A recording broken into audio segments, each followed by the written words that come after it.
Welcome back, everyone, to the ABL review. Here we are in the semifinals of Season 20. I finally got some editing software to work, so hopefully a little bit better of a presentation this time.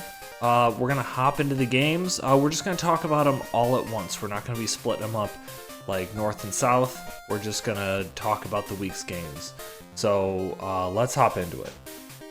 So we're going to start off in the north semifinal. We got my game versus Logan. I'm going to kind of take these games a little bit slower this week since we're winding down on the season. Let's hop into this.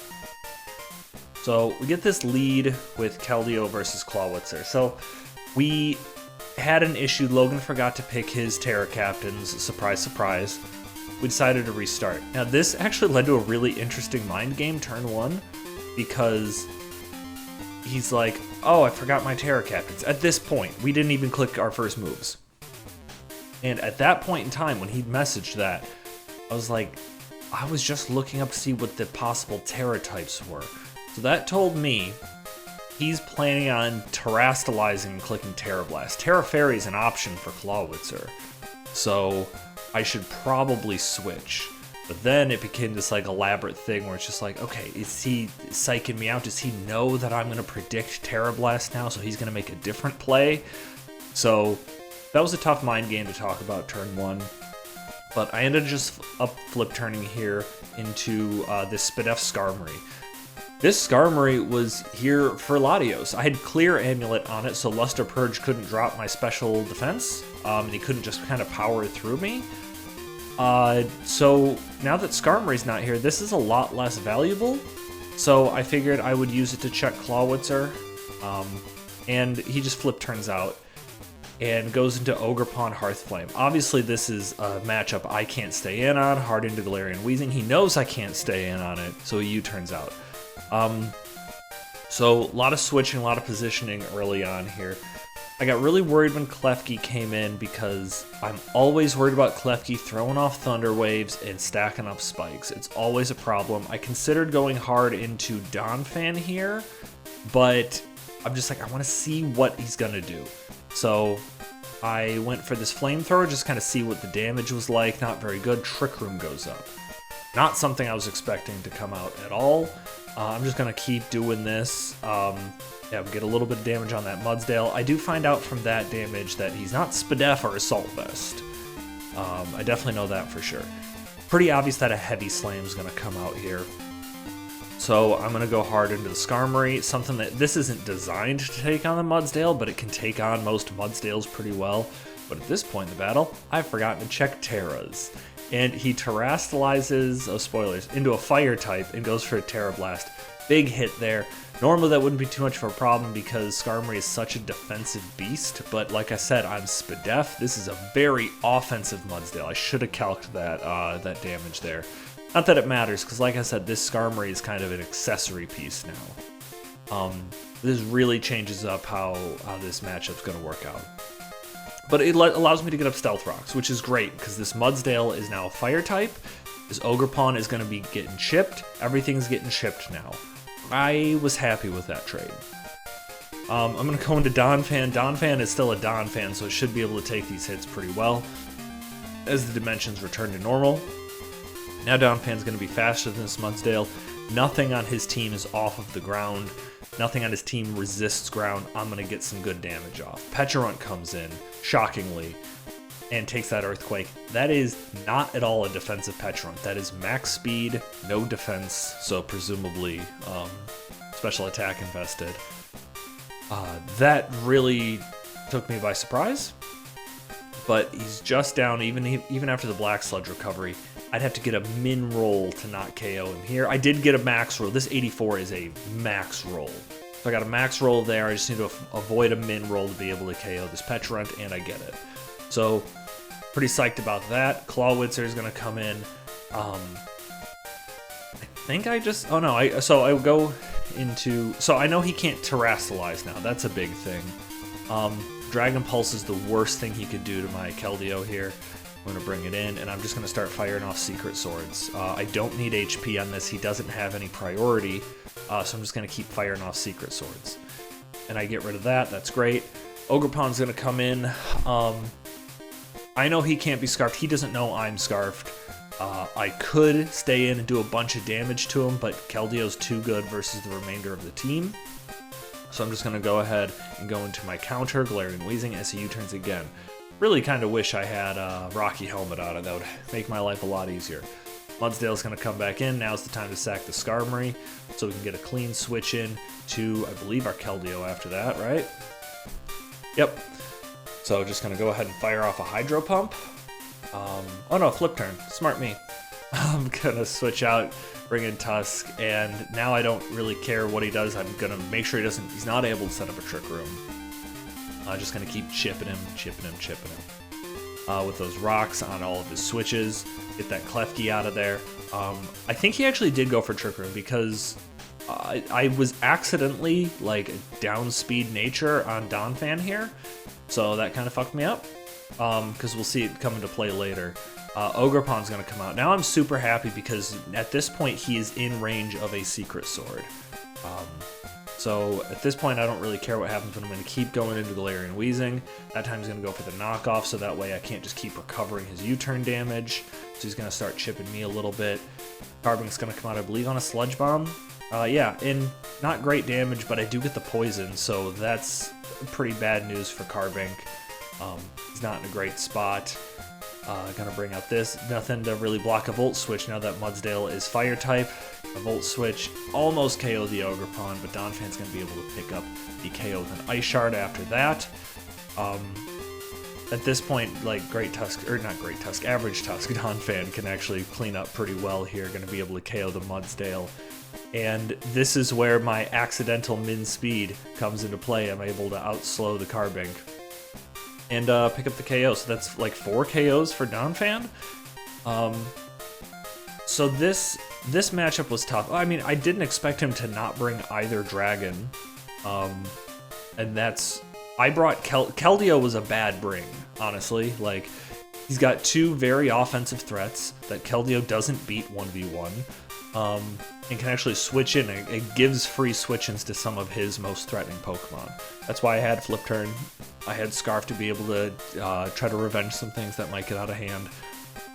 It wasn't a great idea to bring it, but it ended up working out. I feel like this was kind of a lucky matchup for me. But you know what? I'll take it. And that's going to put me into the finals of the North. I guess I was here. Does this just a little bit. It looks ugly. I was in the finals in season 18, I think. Missed playoffs last season, so I'm happy to be back. Looking forward to my opponent. Now here we have our co-semifinal match between Kyle and the Los Angeles Kingdra and Michael and the Santa Fe Suicune. So Michael's first year in the league, and he makes it to the semifinals. Congratulations! First time like playing competitive Pokemon too, so well done. I've talked a lot about how it's not easy to kind of jump into a competitive league that's been going on for 20 seasons and be competitive. And here he is making the semifinals in his first season. So, again, full disclosure, I'm recording this well after the battle has happened, well after I recorded everything else, just because of scheduling and whatnot. But let's hop into this battle. So we get the leads of Incineroar versus Meowscarada. Good lead for Michael here. He's in a solid spot. We get the Fake Out off, just get some damage. We learn a little bit about it. Interesting here, we see the Substitute come out, not Protean, so it doesn't change to a normal type here. When I first saw this, I'm just like, okay, he wants to it's beneficial for him to get down into Overgrow range, or maybe he just wants to keep this type since this is a sub-leftovers set. Could be some interesting things going on here. Get a U-turn, breaks the sub, and hard into Glass Trigger here. Yeah, I think that's probably a fine play. I was gonna see if there was a reason to be critical about it, but I don't think there is. I think this is a good thing to go into here. So he throws out an Avalanche. Our Chaladon comes in, takes a pretty good amount of damage, but that stamina boost is really going to deter the Glass Trigger from staying in. Get Goldengo coming out. Big Shadow Ball, not really do it as much as I think we would have hoped. This is probably like Assault Vest, our Chaladon, based on that damage. And we're just going to have Incineroar come out here and kind of threaten this out. As Landorus then comes out, gets the Intimidate off. No more item for Landorus. There goes the Life Orb. Now, hold on, let's take it forward one more. So, based on this Earthquake damage, which granted 39% is a lot, and it's not Life Orbed. Based on that, I think this might be one of Kyle's signature mixed Landoruses, because Meloetta doesn't have a lot of defense, and this Landorus is obviously offensive in some way, otherwise it wouldn't be Life Orb. So I'm guessing he might not be fully physically invested here. Meloetta recovers a little bit of HP, Talonflame comes out as Calm Mind goes up. Now at this point, I'm just like, this might be a pretty defensive... This could potentially be a defensive Meloetta. That would explain the damage that the Landorus took. Going into our Chaladon, I don't really think... I think you probably want him to go into our Chaladon. You want to chip that down as much as you can, and our Chaladon's not going to be able to do a ton back against this Meloetta, especially now that it's got the Calm Mind up. If it were me, I'd probably just want to fire off a Hyper Voice here. So we see the Will-O-Wisp come out. That's an even bigger reason to have wanted to fire off a Hyper Voice. So we get the pass here. Like I was saying, I think I would have liked to see a Hyper Voice if it had it come out for Meloetta. Just damage this Talonflame a little bit. I mean, it would have done a lot of damage, and not a lot else on this team really wants to deal with that. So we do see the Inteleon come out. Now we see this Scald from the Inteleon. +1 Scald does a lot to this Primarina. I'm really shocked by that damage. Primarina is incredibly incredibly Spidef Pokemon naturally. We do see a Life Orb come off of Inteleon, so this is a strong Inteleon right now, firing off these Scalds. If that was Surf or Hydro Pump, this is probably an easy 2-hit KO on this Primarina. But not the case. Does get the... But also, he's going to be able to take this hit pretty well due to the fact that this has a Spidef boost. But again, like, I feel like on offensive Pokemon, you really need Surf. I understand if you don't want to trust Hydro Pump, but I don't like Scald on your offensive Pokemon. If they're meant to do damage, then they should be doing damage. We see these two Scalds do 38 and 42. 45 is unlikely a roll in its range, let alone 51 after the recovery from leftovers there. So we're going to see another Scald go off. Does a 39. It doesn't get the burn this time either. Now, granted, this Inteleon is now in Torrent range, so these Scalds are going to be doing a lot. Unless he's Sniper. He could be Sniper. I don't think he is. So this is the next Scald that's gonna come off from this is gonna be very strong. That's why he saves this in the back, goes into Incineroar. Nice switch there. Knockoff's gonna come out. There goes the AV from the Incineroar, but this is gonna be just nice, another easy U-turn, or at least it should be. Yeah. See, I think this is Mike's inexperience showing. Fake out damage, while nice, it wasn't the right move here. Like, a U-turn would have broken a Meowscarada's sub if it went for it. The worst thing it can do to you, knock you off, it's already done. He's likely going to switch. You've lost a lot of switch initiative here. You've lost momentum. So he should have... So, yeah, now Meloetta could have come in at whatever percentage it was before. I don't remember. I can't do the... 73? Yeah. Could have come in at 73% against this Landorus and it would have been neutral, would have been able to do something else. Now it's just going to get 2-hit KO'd by Earthquake here. So, it's not. Why did that not happen? That's pretty weird. So now we see a double switch here, which is also crazy because I predicted another Earthquake to come out and finish off this Meloetta. That's surprising to me. We do see that the Landorus is definitely faster than Meloetta based on how those switches went down. So he was just sacking Inteleon, I guess? Now something to consider here, if he goes for a Scald, it's an 80 base power move, and it's stab boosted, so it's essentially 120 base power. But it's torrent boosted, so that's another 50%, so this is basically 180 base power move. If he goes for Ice Beam, that is not stab, not torrent boost, but it is super effective, so it's also 180 base power move. So, because 90 times 2. Like, I think I have all that math right. Someone can double check me. I think I'm calculating things accurately. So Scald and Ice Beam would do the same thing here. And this is the only Pokemon on Kyle's team that is capable of terastallizing. It's not going to be framed up, but let me check real quick what Kyle's Terra types are on this. He can terrestrialize into things that are not weak to ice, but he can't terrestrialize into anything that's not weak to water. So definitely should be a Scald coming off here, at least in my opinion. But it doesn't matter because he could have grabbed a Scald Burn there, and this would have been a dead Rotom after this turn. But ends up going for the Ice Beam there. Kyle told me after the fact that he forgot to terrestrialize. I'm guessing what he did was he said he was Terra Steel. He probably clicked Terra Steel, clicked to move, and then thought better of it. And was like, hey, wait, let me reconsider my options. Clicked cancel, and then that unclicks the Terra Steel. That's probably what happened because I do that quite a bit in Ranbats. But this Rotom, he loses a big chunk on this Rotom, honestly, for free. And the Inteleon's going to go down as the Air Slash comes out and fails. Glacier is going to come out. Good move to go Glacier here. Worst case scenario, you get burned, which obviously is not good. But good news is, like, you can hopefully start to kind of farm those chilly Nay boosts, right? Thunder Wave comes out. You hate to see it. He does get that's actually probably worse, and we'll see here. Now Scarrata's going to come out, set us up a substitute, and the Glacier is going to get fully paired. So let's keep track here. It's been paired for 2 turns, and it's gotten fully paired on 1 turn. Now the Leech Seed's going to come out as we get another full pair off. So that's 2 to 3. It's going to switch out to Incineroar now.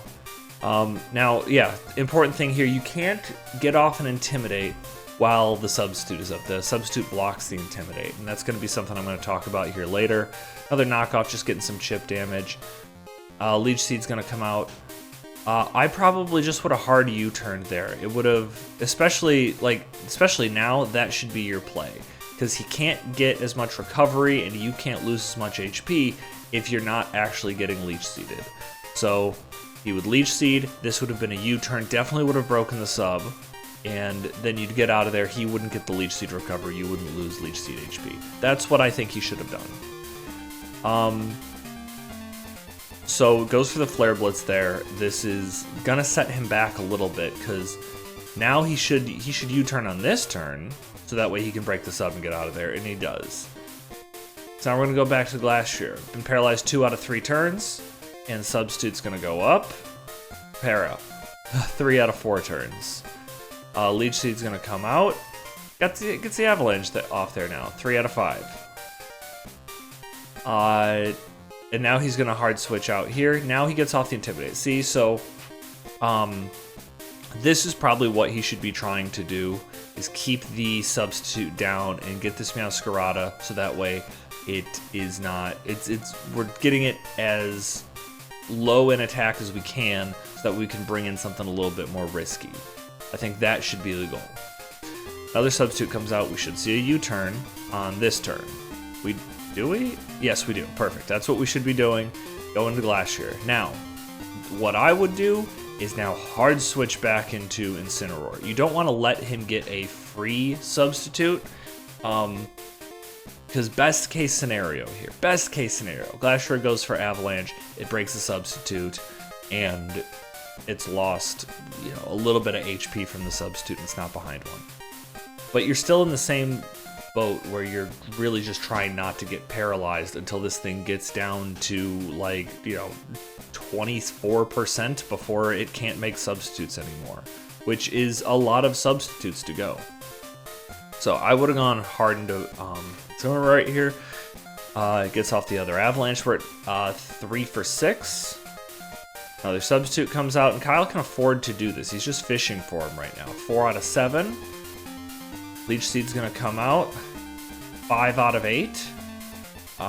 Kyle's getting very lucky with the paras here, and now Incineroar comes out. So this Meowscarada, had he done what I suggested, would have been at another minus defense. We wouldn't have Glacier as low in HP, and the HP on Meowscarada would be about the same.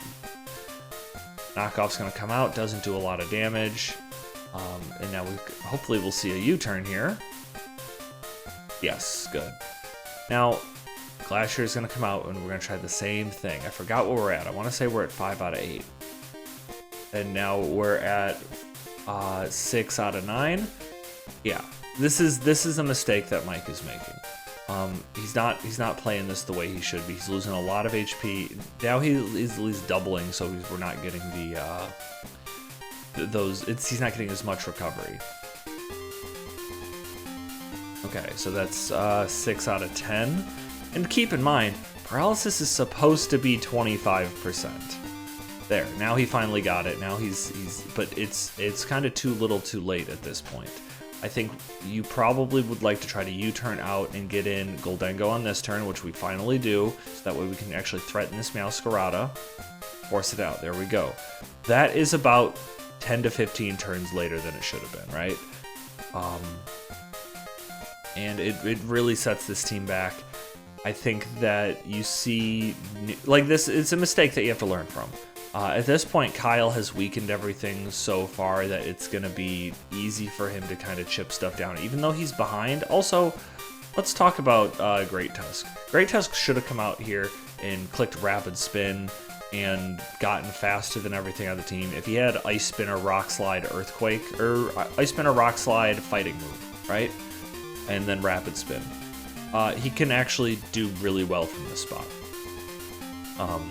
Actually, he doesn't even need a fighting move. He just needs Ice Spinner. Like, Ice Spinner and Rapid Spin probably can do the work versus the remainder of this team.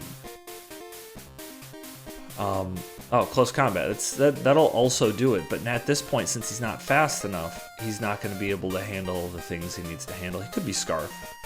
Will-O-Wisp comes out. Doesn't matter. I mean, obviously, Mist doesn't matter there. Terra Blast Rock. Yeah, I don't know. Nothing else to really say about the remainder of this battle. I think I stopped watching at this point. Grass on the Lando comes out. Yeah, see, he needed to be faster. He needed a Rapid Spin up at some point. It didn't happen. So yeah, Kyle comes away with a win. Sorry to be a little critical of Mike here. These are, but like I said at the beginning, it's his first season. It's a learning process. I think he should be proud of the season he put together here, considering that going into this he didn't really know anything that he was doing, and he, I think, did pretty well, all things considered. But Kyle is going to make it to the North for the first time in the ABL here, and also has a chance at the South Championship, so very excited for him. Well done, Kyle. So here we have another battle in the North. We've got Brett taking on Drew. Drew obviously winning the South Division last year. One of the reasons he got pulled up here, he got first choice of location in the draft, selected like third or some weird shit, but managed to get Gouging Fire out of it. So who am I to judge, right?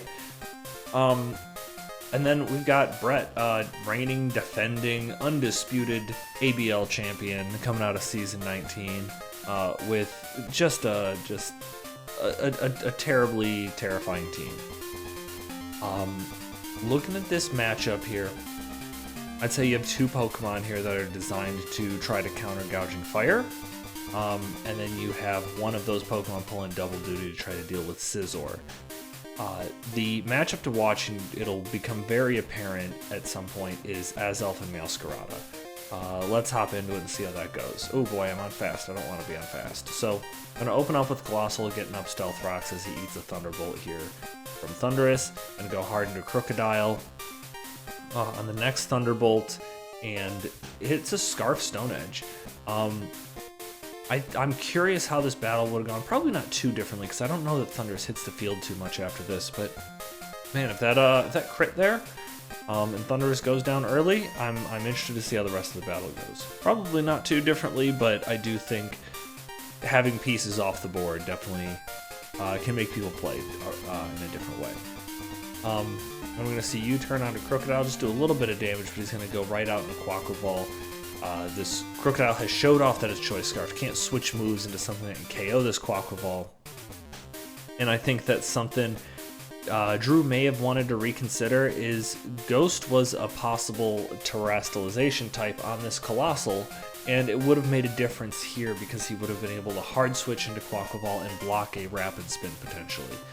But so if he had done that early on turn one, then he has that as an option in the back later that he no longer has.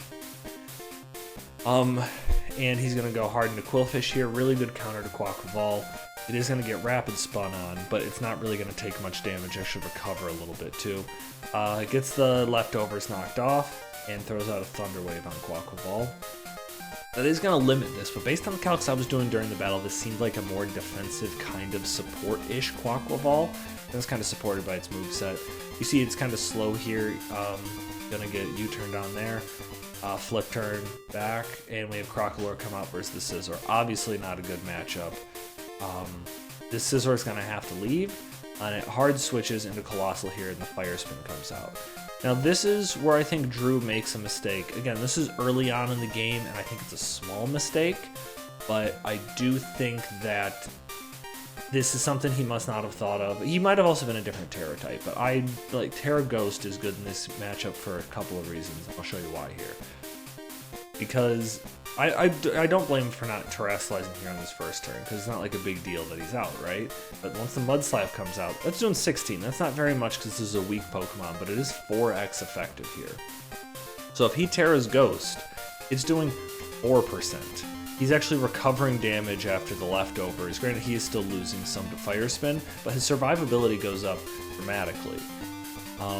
And he would have been, if he Terra Ghost, he's able to live those Mud Slaps a lot easier.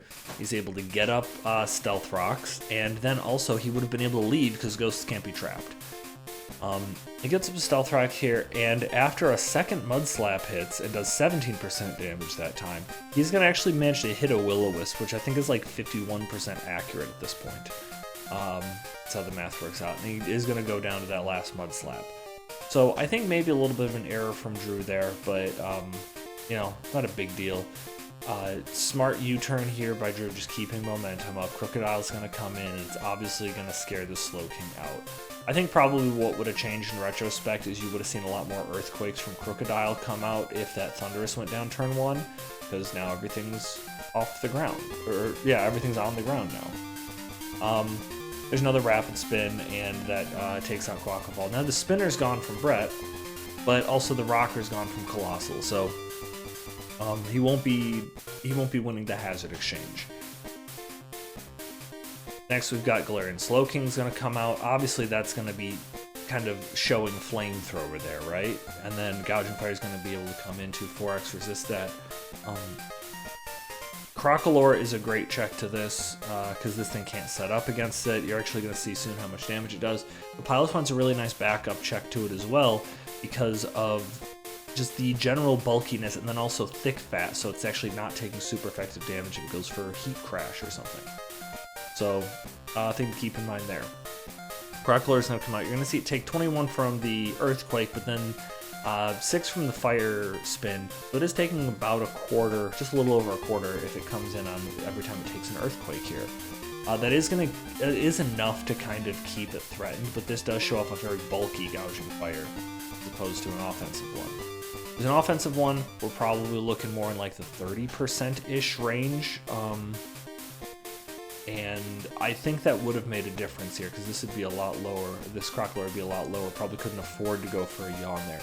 Yawn has been... I feel like I've seen it be really effective this season and force a lot of switches. It's tough, because you don't want stuff to go to sleep, especially on... Yawn's particularly frustrating to deal with, because if you stay in and take a sleep... Like, if something outspeeds you and goes for Spore, then that means on that turn, you are asleep, you've lost that turn, but you've also burned the initial first turn of sleep.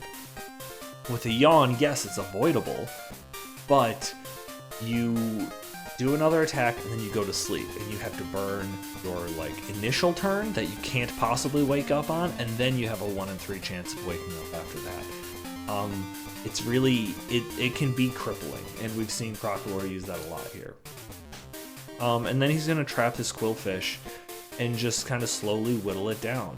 Poison Jab's going to come out. That would be a lot better if this Crocolore wasn't already burned. If it was poisoned instead, it's going to be a lot more effective getting that poison off than a burn, but he made his choice. Good switch on the Mud Slap there to avoid that, and it's going to force in the Galarian Slowking as a Draining Kiss comes out. So that is the problem that this Azelf is facing. You don't want it to go for, like, it doesn't want to go for Psychic, or I think it's Psyshock on this one. because if it gets a KO with Psyshock, or Brett smartly brings in the Meowscarada and catches it on that turn, then that's bad news for it, because now it's locked into a move that it can't do. He loses a lot of momentum if the Meowscarada comes in on that. U-turn's not going to be doing a lot of damage, but if he gets a U-turn off on Meowscarada, that's super huge. I believe he also has Flamethrower. Yeah, he's got Flamethrower and Draining Kiss, so the strongest move, Psyshock, he's heavily disincentivized from being able to click because of the Dark type here, because he's gone with Choice Specs, which I'm not gonna say is a bad call. Specs are a good item, but it's in this matchup it is pretty tough for him. I'm sure it secures a lot of KOs, but man, it makes for a matchup nightmare, because you can lose a lot of momentum if you get a KO with Psyshock. Sludge Bomb's gonna come out there. Jeez, what's wrong with this? Big damage from the Earthquake and Gouging Fire. It's a crit poison. That really hurts. It sucks. Because if this didn't crit, it's about what, 40% damage. So this would be about at 40%, and then he gets the poison, so he loses another. Like, that is a 73 after the. Oh, I guess yeah. So that does essentially 73 damage on that Sludge Bomb there. Now, granted, I think a similar thing happens where we see a switch out into Crocalor to soak up some Earthquakes, and we're going to see him slack off that damage. But I think it probably forces the Crocalor to use more slack offs than it probably wanted to. And then that would have come into play later. Azelf's going to come in here now, and he's really just going to try to get this KO. He finally goes for the Psyshock, scares that out. I really wish he would have double switched here. Meowscarada's a pretty obvious switch in right there. I really wish he would have double switched, probably at this stage in the game, into Scizor and then pulled a U-turn. Because worst case scenario, he gets knocked off. He gets knocked off, the Meowscarada's dead.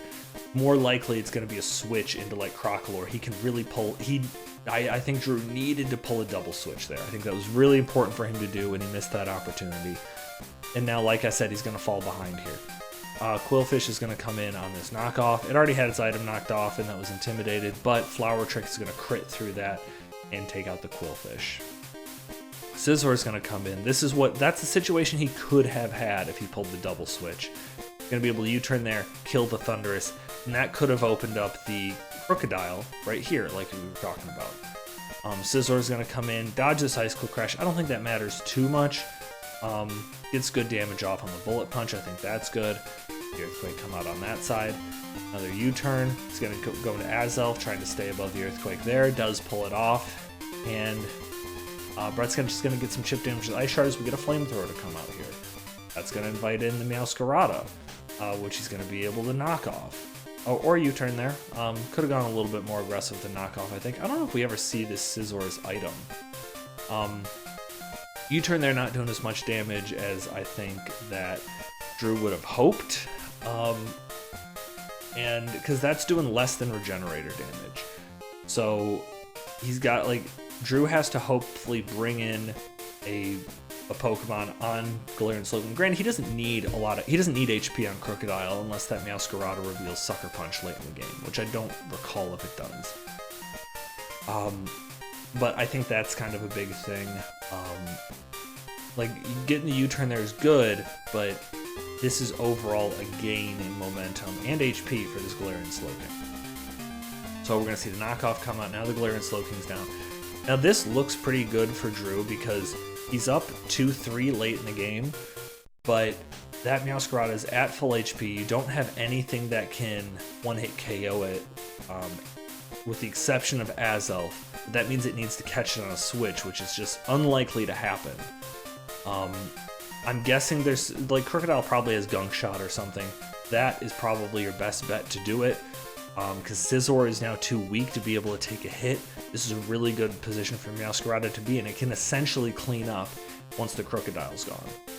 So we're actually going to have the Meowscarada come in since it's locked into knockoff. We're going to see another U-turn there, being real safe, and going into the Crocalor. And at this point, I don't think Brett's in too much danger except for right here. Or no, I guess it was on it's a different turn that I think he might have been in a little bit of danger. So we're just going to see these dual wing beats try to beat down this Crocolore, and it's going to slack off. Using, it's only got 3 slack offs left, and we're getting late in the game here. It's going to end up not being able to hold on to damage. Or it's going to have to hold on to damage, rather. U-turn, chip that down a little bit more. It wants to avoid being slept, like I talked about.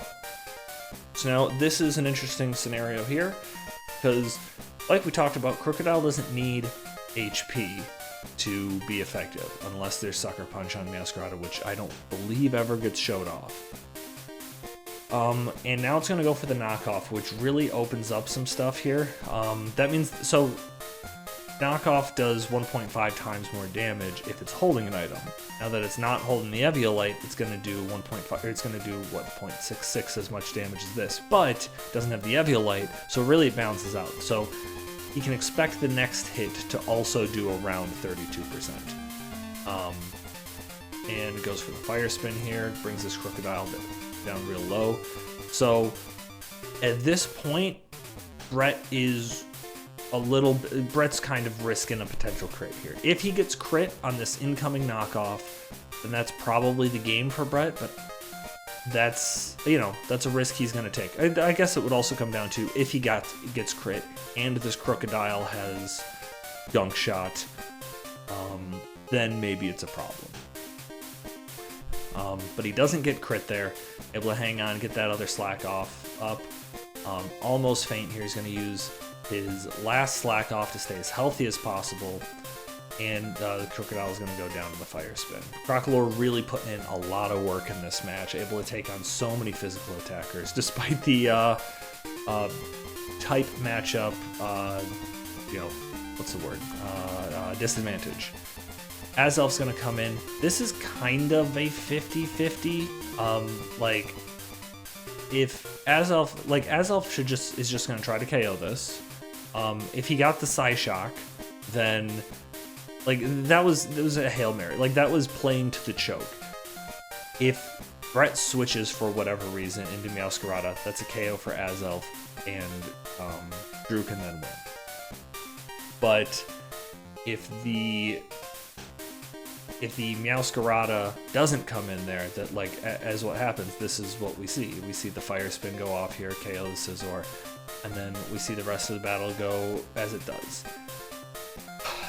I think that double switch was a big point that Drew, like, that was a big play Drew needed to make that would have gained him a lot of ground in this battle. It's easy to say in hindsight, because at this point he's just going to be able to get knocked off, game's over. Nothing he could have done there. I think that may have been the only, like, you know, misplay he made, was he needed to make that aggressive play. He was falling behind, he needed to get back into it. I'm glad to see that there wasn't a ton of hacks in this. Like, there was that crit poison sludge bomb. I don't think that plays too much into it. There's only like one full para, and I don't think that played a ton into it. Really good game. Really came down to the wire, and that's going to lead Brett back to his second consecutive final. Looking forward to playing Brett in the finals. I haven't played Brett in the finals. Me and Dakota were talking about it last night, since season 11. That's the last time we met in a championship game. That's when I had Choice Scarf, Mega Kick, Diggersby. That did not do nearly enough damage to a defensive Mandibuzz. But that is the last game we're going to talk about in the North. So I'm recording this before all the battles are done. We don't have our second game for the South yet.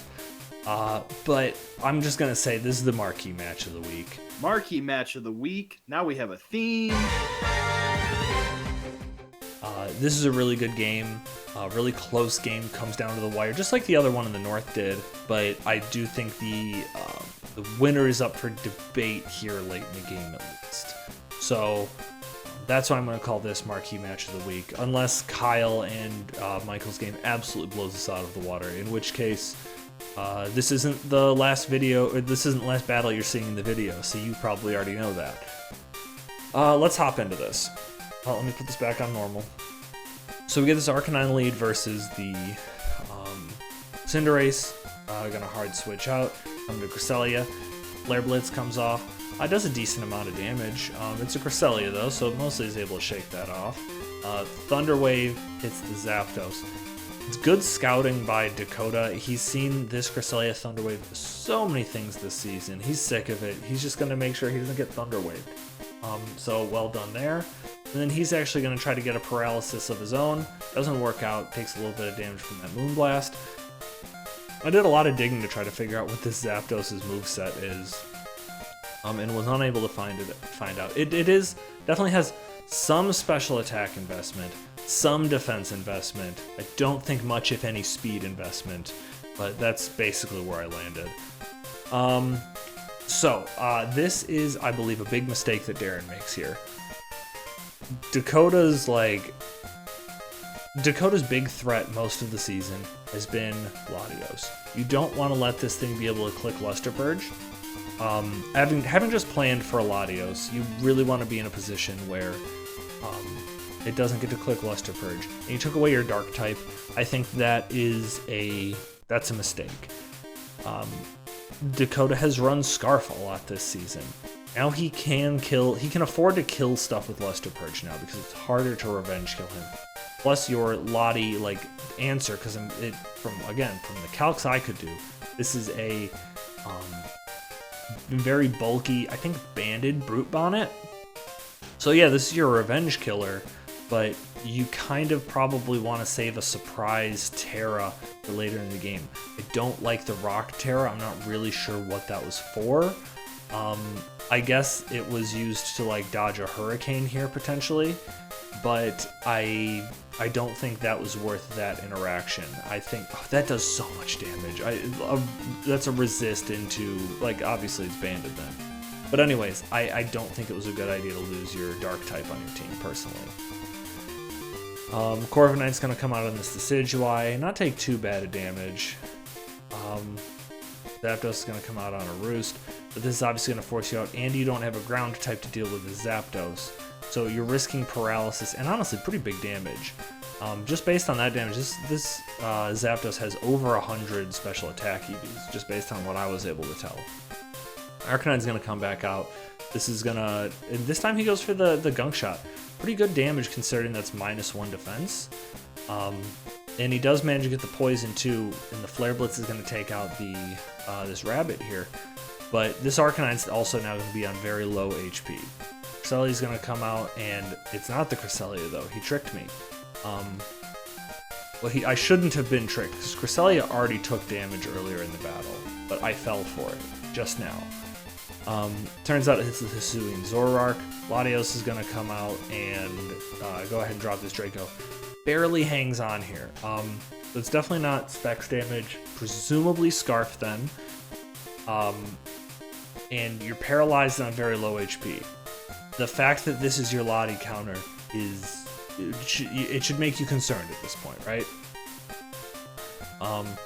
Goes for a Sucker Punch here, but he does pull a double here, knowing that Cresselia is going to be able to take the hit much better. Another Discharge goes off. Tries to Thunder Wave the Zapdos again, thinking the Zapdos is going to Volt Switch out. Doesn't end up happening.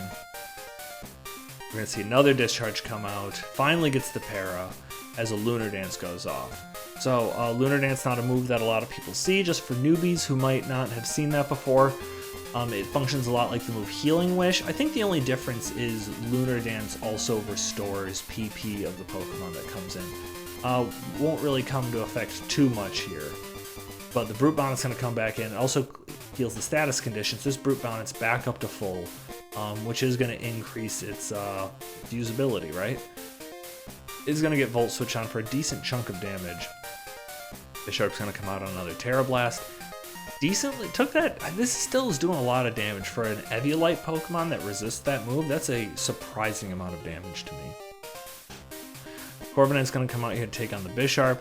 Dodges the Terra Blast, Terra Ground there. Not really sure what that's for. But I mean, yeah, really good there. Nice play. We're gonna get a hard switch into Slitherwing on the Throat Chop, but it's not the Slitherwing. That time you couldn't possibly know, right? There was not enough information. I'm curious why Hisuian Zoroark was coming out here. That feels like a little bit of a surprise to me, but as soon as Zoroark's gone, did manage to get a KO in this match. And Darren's been using it really well all season, but Darren's really fallen behind here. Slitherwing's going to try to battle back and take this back. Takes some damage there, but you don't need too much. You don't need too much health on this Slitherwing for it to do what it's got to do. Dakota decides to give up his Suing Decidueye for a free switch into this Lottie here. Brute Bonet's going to come out. See, if this was like Assault Vest and stayed its same type, it's doing a lot more work in this game. It's able to better soak up hits from Zapdos. Granted, we could have had Hurricane. I don't think we end up seeing. But overall, I think there were better ways to deal with the Zapdos than losing your Dark type. Luster Purge is going to go out. You see, do 40% there and drop the special. He predicts the Sucker Punch to come out there, but he does get it off on Zapdos. Pretty good amount of damage, as the Discharge is going to take out the, the Brute Bonnet there. Slitherwing is going to come out, and it's just going to start trying to claim KOs. And it gets the first one with First Impression here. I don't know if Dakota was going to be able to calc what that's supposed to do, but what he does know is he can't go for First Impression again. So he knows it's Scarflotta. He knows he's going to be able to outspeed. We're going to see the Corviknight come in. This is obviously what the Corviknight was meant to do. Also, I just realized he's running a similar situation to what I was doing with the Corviknight. He's not running pressure. He's running mirror armor, so that way he can't get the Spadef drops. Smart move. Didn't have to worry about a clear amulet then, which is nice. So he actually pulls a nice double here, predicting either the Zapdos or the Kleavor, for that matter, to come out. He's going to go for a big Banded, is what I'm determining this is. That's so much damage. First Impression. Take out the Kleavor. The problem at this point, and Dakota keys into it right away, is you can just go into Zapdos. Zapdos is going to be able to kill this with a Discharge or Volt Switch. And he's also going to be able to kill the Corviknight. So he goes for the Discharge, kills the Corviknight, brings in the Slitherwing. There is no move that he can now go for that is going to be able to outspeed and KO the Lottie, and also KO the Zapdos. He does go for the U-turn here. Banded U-turn gets a crit. Again, I don't know Dakota's exact set. He definitely had some defensive investment. There's a chance, based on what I was able to tell, based on the investment that I know he had to have had in special attack, that the crit, it was a roll if there was no crit, is what I was able to tell. The crit definitely seals it, but also it is sealed because there's this paralysis, and can't miss Luster Purge. Was able to get the KO there. Darren misses the finals for a second season in a row after a pretty decent start to the season. But Dakota, after being relegated last season, gets called up back to the North, has a chance at the South title. Excited for him. Congratulations. We've seen you in the North next season. So we're going to talk a little bit about the championship games here. So as you can see on the screen here, I've got Kyle's team and Dakota's team pulled up here. Kyle ended with the, I think 4th seed, Dakota with a 1 seed. So let's just kind of break down a couple of things we got to look at. So in terms of Terra changes, Dakota tweaked his Bisharp a little bit. I think he changed like that ground Terra type from something potentially. I can't remember for certain. And then he switched to Terra from Decidueye down to Dugong. So it probably an indicator that we might see Dugong in the finals. I do like the team that Dakota has put together. A physically defensive Pokemon like Weezing that is not going to be pulling fighting type moves, and then a specially defensive Pokemon like Chansey who can take everything but a physical fighting type move. Like these two balance each other really well. Along with Zapdos, like Zapdos plus Chansey, there's a YouTuber that I used to watch a long time ago. Apparently this might have been a popular core in Gen 4 because he was a big like Gen 4 OU guy. He had a core that he would call Blissdos, Blissey and Zapdos. That was granted before Eviolite was a thing, so Chancedos has been working pretty well for him. Dakota's got a very kind of like classic ABL, like I say ABL, Draft League, bulky offense team. We got Zapdos, which is offensive and bulky. Decidueye, which is offensive and bulky. Arcanine, offensive and bulky. Latios, mostly just offensive, but no slouch in the bulk department. Bisharp is a lot more bulky than it used to be because of Eviolite. Kleavor is pretty bulky offensive too, and gives him kind of free hazards to set up. One of the problems with bulky offensive teams is they start to get whittled down, and then somebody sets up against them, then they might not have the tools to deal with it. Because, like, not everything's super bulky. But he has, like, anti-setup in terms of Unaware, Quagsire, and Ditto. You don't want to set up against the Dragonites. Switching over to the Los Angeles Kingdras, we've seen Meowscarada in both leagues. Oh, and Galarian Slowking, funnily enough. In both leagues, just do incredibly well. These are two premier players in the league right now. I think we've seen, and then also Archaladon has been a big surprise. I think clearly undervalued, probably going to be taxed at least 2 to 3 points next season. So we'll see how that goes. I think maybe a drawback of this team is how top heavy it is. Like Talonflame's a really good like utility player, but we're not going to see Kricketune much. Rodenfan's a bit player. Poltegeist, I think, is probably riding the bench a little bit because of some frustrations with the front office in Los Angeles. Slacking is, let's face it, not going to be coming to a game. We're not going to see Slacking hit the field, although a classic ABL game between the Kingdras and the Dragonites saw Slacking get all 6 KOs in the game. Could we see a repeat? It'd be surprising, right? Yeah, so I think that the matchup here is going to be pretty interesting. Much more offensive team from the Kingdras, but Archaladon is like, I think now this might be the poster child, at least this season, for bulky offense. You have something that's going to be able to take a lot of the potential incoming hits in Galarian Slowking and Chilly Reception out, potentially setting up a Alolan Sandslash for like to go on a little bit of a run. I think that it would have been a shrewd move for the Kingdras to probably have a Alolan Sandslash, have a Grass Terra type. At least make that Quagsire think twice, right? As it stands, he doesn't have a ton of great things to deal with. Quagsire, aside from Meowscarada and maybe a cheeky Grass Knot like we saw from Landorus T this week. I think that might be a point where he struggles. But another interesting thing to note, the coach of the Kingdras here, Kyle, has become known for what we used to call the Seattle Shuffle, longtime Seattle team. Just making big changes to his team in early weeks. Didn't do that as much this season. Actually only used 4 of his 5 Adreps. Literally 0 changes to this team from the London Dragonites. Been switching their Terras, obviously, but this team has mostly been solid since the day it was made. So really excited to see how that goes. Let's head over to the north. Let's see if I can possibly... I don't think I can get me and Brett's team... Oh, maybe I can in the same frame? You know, yeah, that's close enough. Sorry, we gotta go coast to coast here. So, my team obviously underwent some big changes toward the end of the season as I pivoted away from Aurora Vale.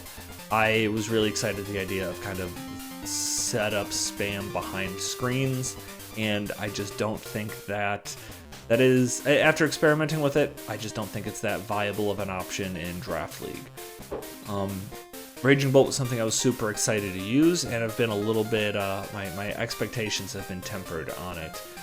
But I still have a lot of offense on this team, and considerably less defense. So, we'll kind of see where that takes me. It's not the team I'm most comfortable with using, but I do think it is a team I'm suited to use. Made a couple of changes to the Terra captains just to suit the matchup. Oh, I didn't change my Vulpix Terras here. Hold on, let me get these up to date here. So obviously, I sent these to Dakota so he can verify if I'm lying. We've obviously got normal. That's an important one, right? And then I think the next thing that we were going with, because I mean, just look at the matchup, it's pretty obvious. We're going Stellar. I spelled Stellar wrong. I put Stellar. Hang on. And then the last one we're going to do, why am I typing it this way, is clearly, and I mean, everyone say it with me, 1, 2, 3, bug type. I think that gives me the best matchup with Vulpix against this team. I think it's really going to make Brett think about why I'd have those types on Vulpix. He's going to be racking his brain about what's he get. I would say 60 to 70% of his playing is going to be revolving around Vulpix. Let's talk about what he might do about it. Beartick's been an absolute menace, and it's something you just have to plan for. You probably have to commit a whole Pokemon, if not more, to dealing with Beartick. Crocolore is criminally undervalued. Should probably go up to like 6 to 7 points next season. Probably, I think 7. 7 seems reasonable, especially since it can Terra. It's such a great defensive Pokemon. Really, really hard to deal with, especially when used in the right hands. Drifblim as a Terramon, we haven't seen much of it out of the Seattle camp, but that doesn't mean we're not gonna see it, right? It's got great Terra types to counter any of the issues that it might encounter, so excited to see what he could pull out there. But we also see the combination of Meowscarada and Galarian Slowking again. Great offensive pivot, great defensive pivot. Quaquaval is, I've talked about it before, I've seen it in other leagues. Quaquaval is something that can accidentally sweep. You know, you just put Aqua Step on it because it's a good move, and then you get a KO with Aqua Step, and all of a sudden you're a +1/+1 Quaquaval, and then it's like, oh, I'm in a position to win. It's just, and it's over. This Tinkaton is a Pokemon I hate facing. I would like to make it more expensive, just so that way, you know, we don't have to worry about it as much. Or at least I don't have to worry about it as much. This Piloswine, classic Seattle Marini's Pokemon. Or actually, well, I guess it was more of a classic Dallas Starmie's Pokemon. It used to be it was a long time Iron Tier Pokemon that we've moved up to Bronze, and people were still taking it there. Great value for money here. Lycanroc Day, not something we see a lot, but such a reliable stealth rocker. If you just want rocks up, you can build Lycanroc to do it, and maybe take a Pokemon down with it. This team's scary. I hate facing Brett. I'm hoping I don't. I said a long time ago, I'm tired of losing to Brett in the playoffs, and I don't want to do that again. My plan is to go in and walk out with an 8th championship, and that's just gonna be what I've set my mind to. But regardless, I want to thank everyone for a great season. Sorry for kind of the inconsistent release schedule with the podcast. Just really trying to work around my work schedule. So thank you all for sticking with it. Let me know of changes to the format you'd like to potentially hear next season. Any thoughts that you have. And thank you, and I'll see you again next week. Goodbye.